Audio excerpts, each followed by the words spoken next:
Okay, welcome. Welcome everybody to this last TDL member forum of 2018. We're so glad so many of you are here with us in this last week of the year before we all go on break. We're glad you joined us to learn about some updates on the work that TDL has been doing alongside its members and partners over the past month. My name is Christy Park and I'm the director of the Texas Digital Library. I'm joined as usual by Courtney Muma, our deputy director, and Leah DeForest, our communications strategist, along with a few special guests who are going to provide some news and updates for us later on in our half hour. A couple of reminders before as we get started.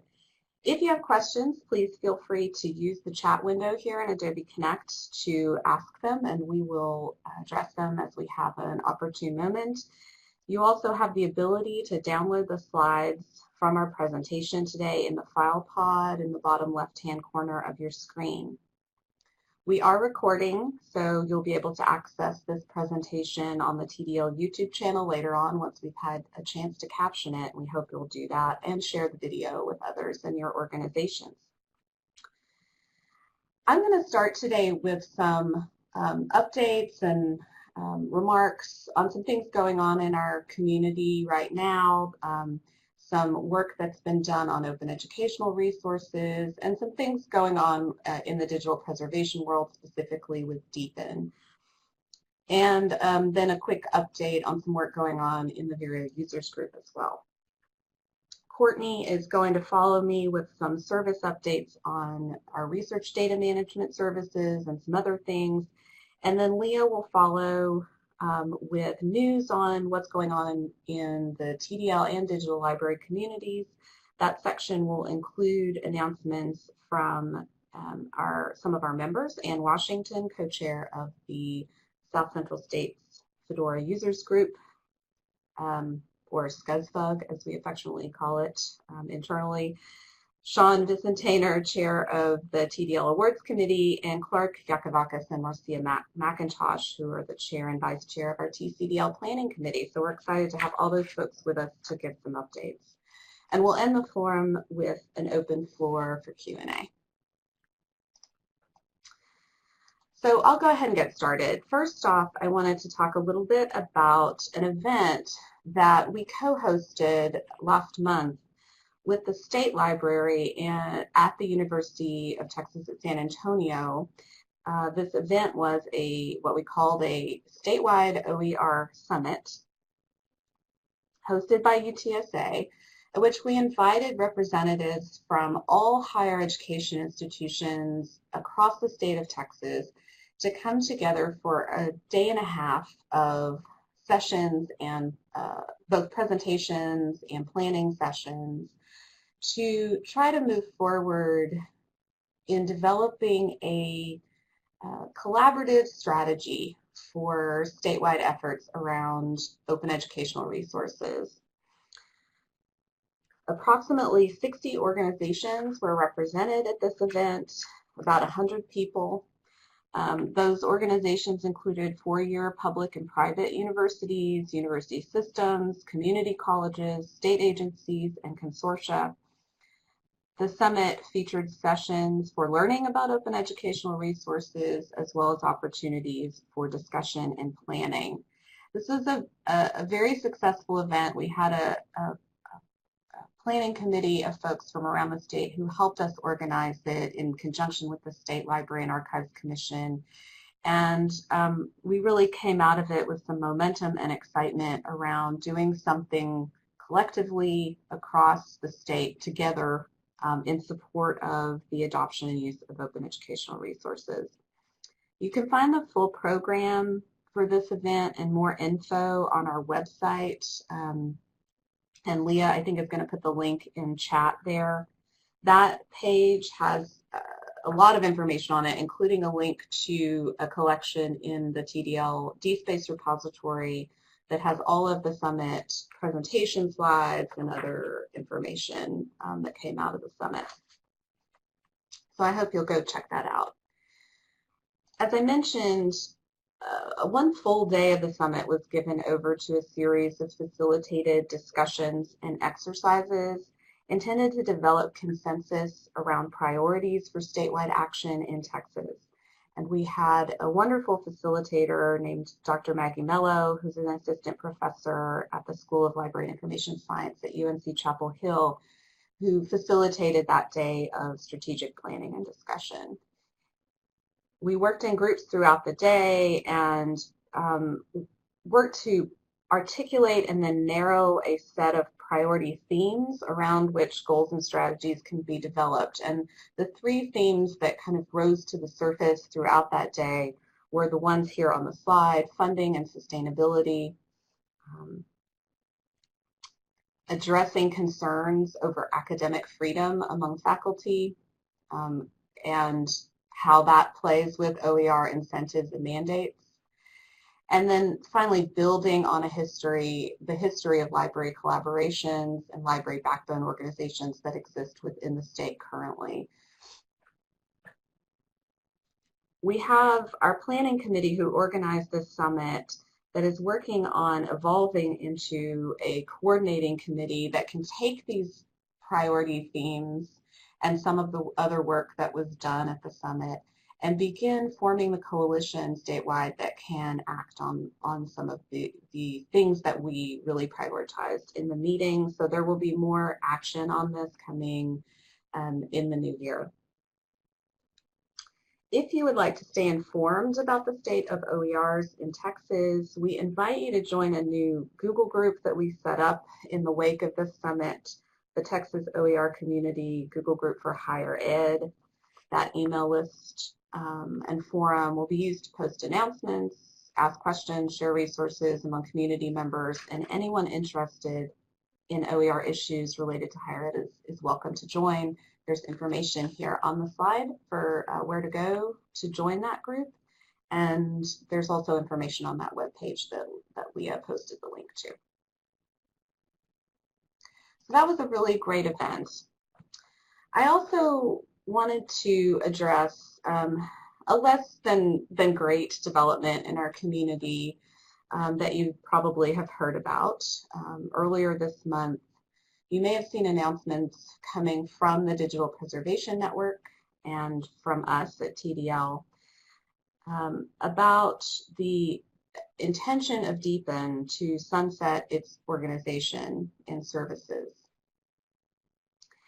TDL has participated in DEEPN both as a preservation node within the Digital Preservation Network and as a consortial member of DEEPN, providing DEEPN services to our members. So DEEPN has been a strategic partner with TDL for a number of years, going back to 2012. So this is, a significant development for our community. Several of our members at TDL have deposited digital collections into DEEPN, either as standalone members of DEEPN or under the TDL consortial membership. And as a result of DEEPN's dissolution, we'll no longer be able to provide DEEPN as an option for distributed digital preservation storage. Additionally, members who have deposited their content in DEEPN won't be able to leave their content there in perpetuity. This is a disappointing turn of events, obviously. We're disappointed, that something we've invested a good bit of time and effort into on behalf of our members is not workable anymore, and that DEEPN is going away. We're also disappointed and concerned for the DEEPN staff members who are personally affected by this turn of events and are, want to express our concern and support for them. But despite our disappointment, TDL and our governing board want to reassure our membership of a couple of things that I think are really important. One is that TDL member content is secure.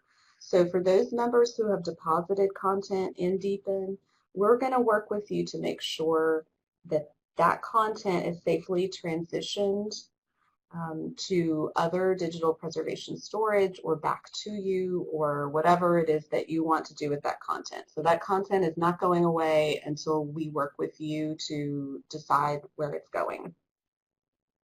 We're developing options for restoration or transfer of the data to other storage, and I'll talk more about those other storage options in just a second. And we're keeping content in a steady state regardless of what happens to deepen. We're keeping the content in a steady state until our members are ready to make any transfers. So that's one thing. The second thing, which is really important for everybody to realize, is that TDL continues to provide distributed digital preservation storage services. Deepen was one option among several. We have constructed our programs and services specifically with an eye towards resilience in case of a failure like this one, in case of failure of any particular platform or organization. And as a result, we can and will continue to provide distributed digital preservation services through our other partnerships, most notably as a node in the Chronopolis network. We provide access to digital preservation storage similarly rooted in the academic and cultural heritage communities, and similarly robust in terms of geographic and organizational diversity. And it's important to note that Chronopolis has been around for a decade or so and is a very well established network within the higher ed and library communities.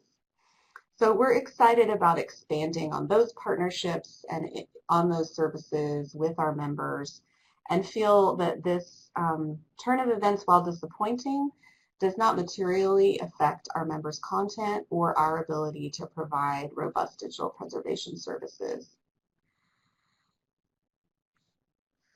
One additional note about this: we are working very closely with the other preservation nodes within Deepen that were part of the Deepen network. Those include HathiTrust, Chronopolis itself, and AP Trust. And we're going to continue to pursue future partnerships that build on the excellent work accomplished by the Deepen collaboration. We would not have our partnership with Chronopolis if it hadn't been for Deepen. So a lot of good things have come out of the Deepen collaboration, even though the network itself will cease to exist in 2019. We do have a set of FAQs. There's a lot of information on the website about what's happening with Deepen and how TDL is responding to it. So we hope you'll find those if you have questions. But if you have other questions or concerns, you can always reach out to us. And I'm going to pause just for a second here before we move on to see if there are questions right now on the call that I can address about this.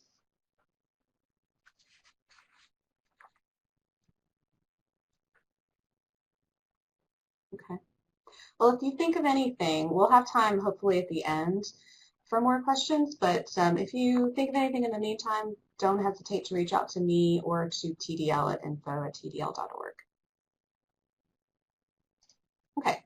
Finally, before I hand it over to Courtney, just a couple of quick updates on the Vireo Users Group Steering Committee. This is the steering group that guides development of the Vireo electronic thesis and dissertation software platform, and also guides the community of users that use this platform. It is chaired by Stephanie Larison and Billy Peterson-Lugo.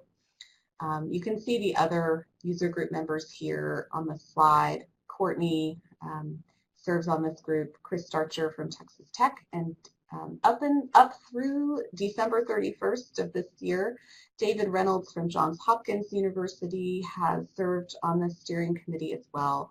David is retiring and entering a very well-deserved retirement. We're so grateful for his service on the Vireo Users Group Steering Committee and for Johns Hopkins' use and contributions to the Vireo platform. We're excited as David rolls off the committee to welcome Emily Wuker from the University of Illinois, who will join the steering group in January as David rolls off. So more on Vireo in the new year as we make major progress towards the conclusion of development on Vireo 4 and further testing that we'll ask the community to do on that. So with that, I'm going to hand it over to Courtney to talk about Dataverse and other things. Howdy, folks. I just have a few Dataverse or a few service updates.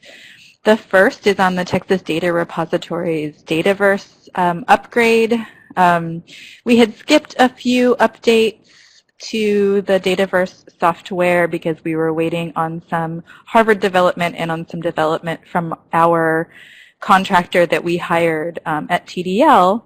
And with those completed, we were able to complete an upgrade to the current version, which is 4.9.4, aligned with the Harvard developers Dataverse version right now. So we are at 4.9.4, and not only that, but we did a migration from our local storage to AWS S3 data storage for our Dataverse, which should allow for some interesting developments over the next couple of years. That also aligns with the Harvard institution's Dataverse setup. Finally, our contractor, who I mentioned before, Jim Myers, who actually works for IQSS at Harvard, did several different tasks for us and improvements on the Dataverse software that he has actually submitted back to the Dataverse core software. But one of the biggest things that he did for us is the DV uploader, which I've linked to here on the slides. And that DV uploader is it's a Dataverse uploader basically, and it's to upload bulk files into Dataverse, which we've had several researchers request. So we're really excited about that. And Jessica Treelogan from UT Austin is going to work with me in the new year to make a video illustrating how DV Uploader works. Jessica says it's great in the chat. Thanks, Jessica. The next thing also has to do with the TDR. We are in the midst of the TDR webinar series, Topics in Research Data Management. We had our first one last month with Amber Leahy from Scholars Portal, and it was awesome. It's available online if you would like to view it, as all of the webinars will be recorded. The next one is January 22nd, and it is with Sherry Lake, scholarly repository librarian at the University of Virginia Libraries, and she'll be discussing the Open Science Framework, or OSF, integration with Dataverse. All the webinars in this series are free and open to anyone who's interested, but you have to register, so please do sign up at tdl.org and join us. It's an excellent series. I also want to mention again that PASIG, the Preservation and Archiving Special Interest Group, has its annual meeting in Mexico City. It's its first bilingual meeting. We'll have translators available for the entire conference. It's in Mexico City at El Colegio de Mexico. I'm very excited. February 12th through 14th, 2019, I will be there, and I hope some of you will be too. I know we've had some TDL members and other Texans sign up, but I'd really like to see more of you there. I also want to mention on behalf of the University of Texas at San Antonio and the Society of American Archivists, UTSA is hosting an EAD workshop in San Antonio. That's an Encoded Archives Description workshop at UTSA Libraries from March 11th, 2019 until March 12th. Early bird registration ends February 12th, so you still have a little while to get in there at a discount. And TDL will be sponsoring a coffee at that event as well. So hope you can join that group there. It should be a good workshop.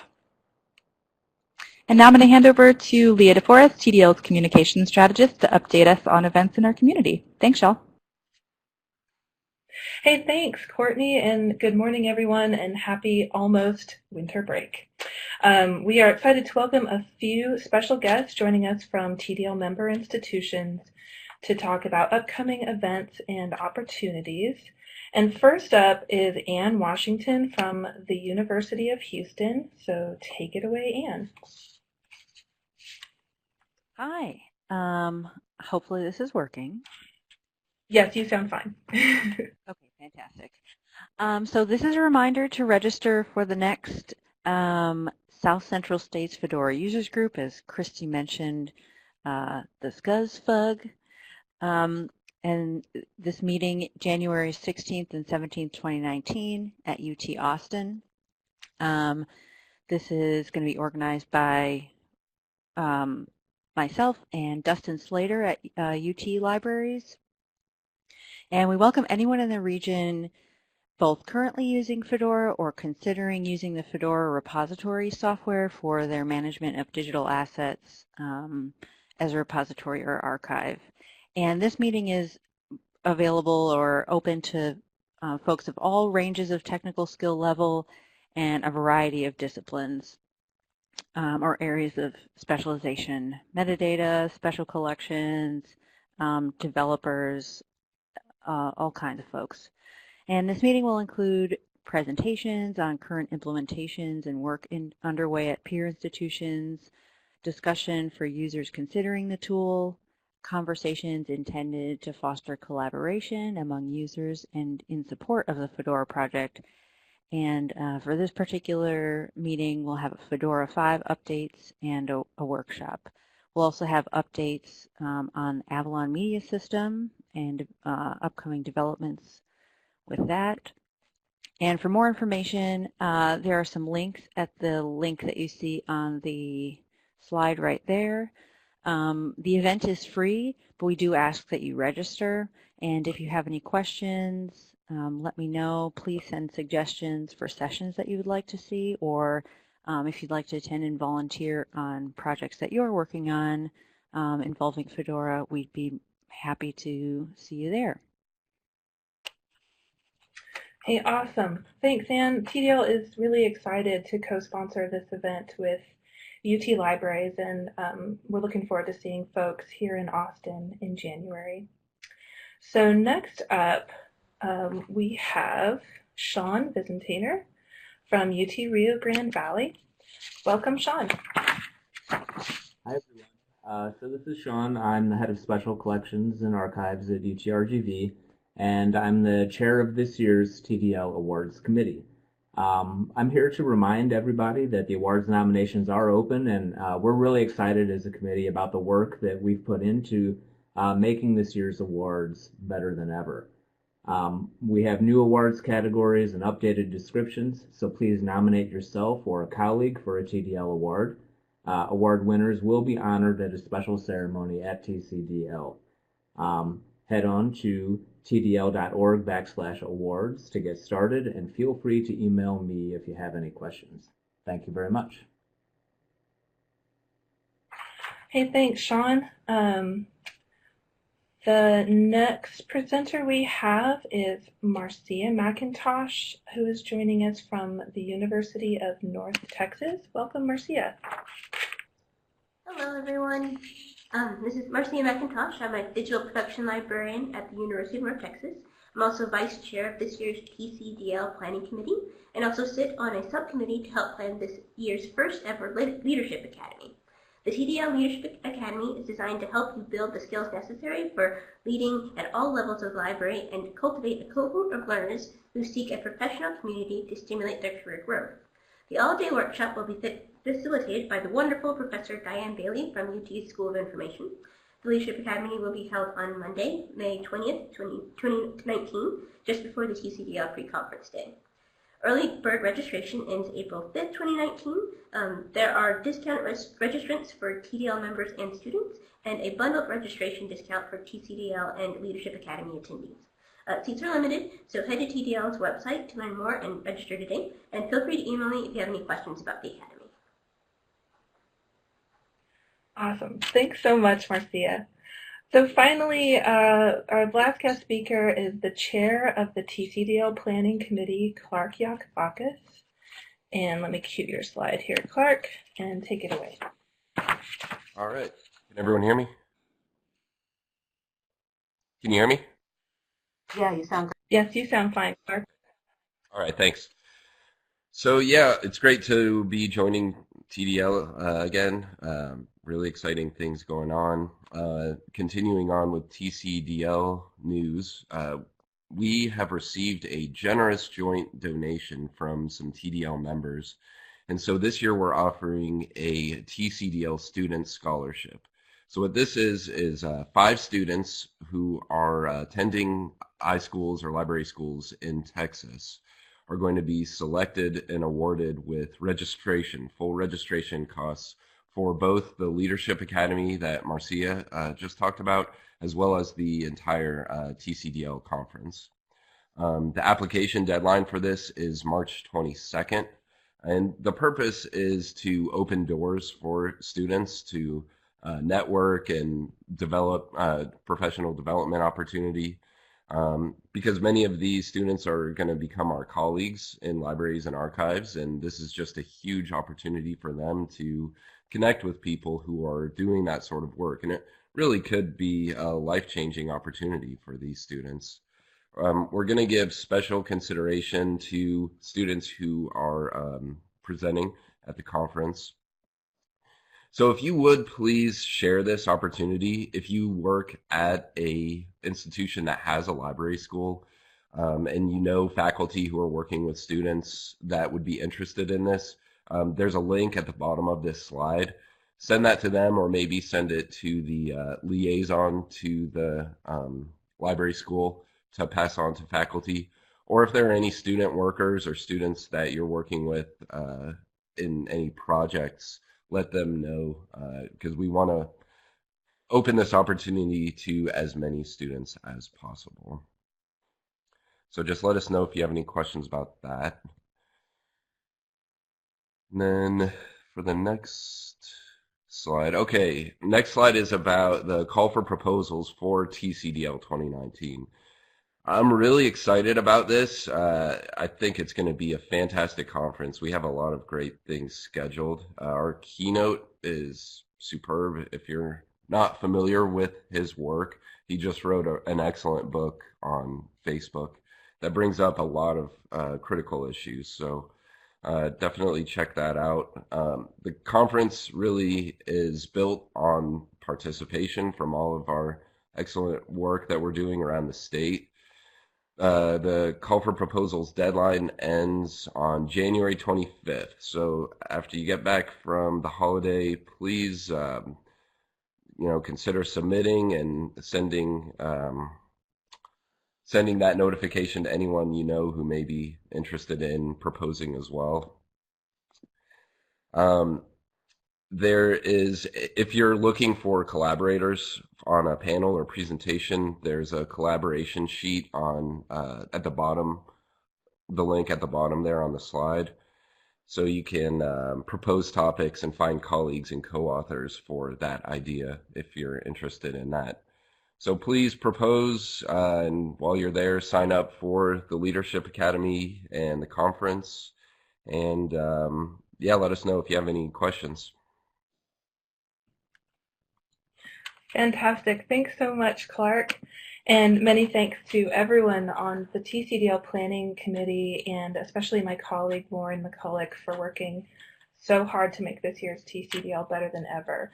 And thanks again to our guest speakers. But before I hand it back to Christy, I just remind you of your to-dos over break.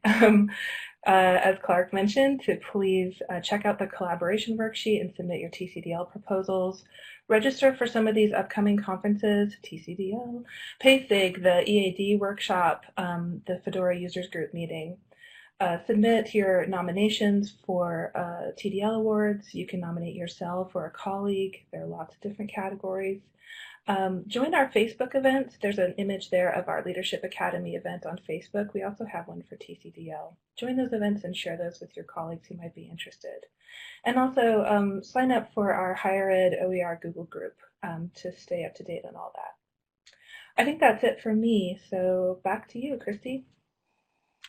Awesome. Thank you, Leah. Thank you to all of our members for those updates. There's so much exciting work going on in our community.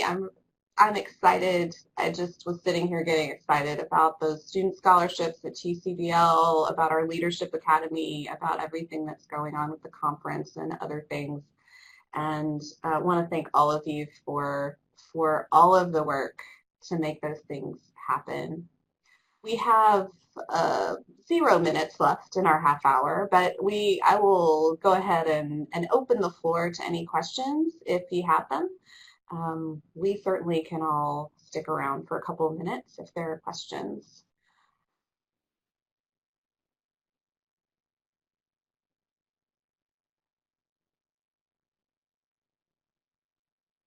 Sounds like everybody is good to go. Thank you all so much for being here, and we just want to wish each of you a wonderful winter break and wonderful holidays if you celebrate them, and are looking forward to all the exciting things that we're going to do together in 2019. Everybody have a great rest of the week and great break. We'll see you next year.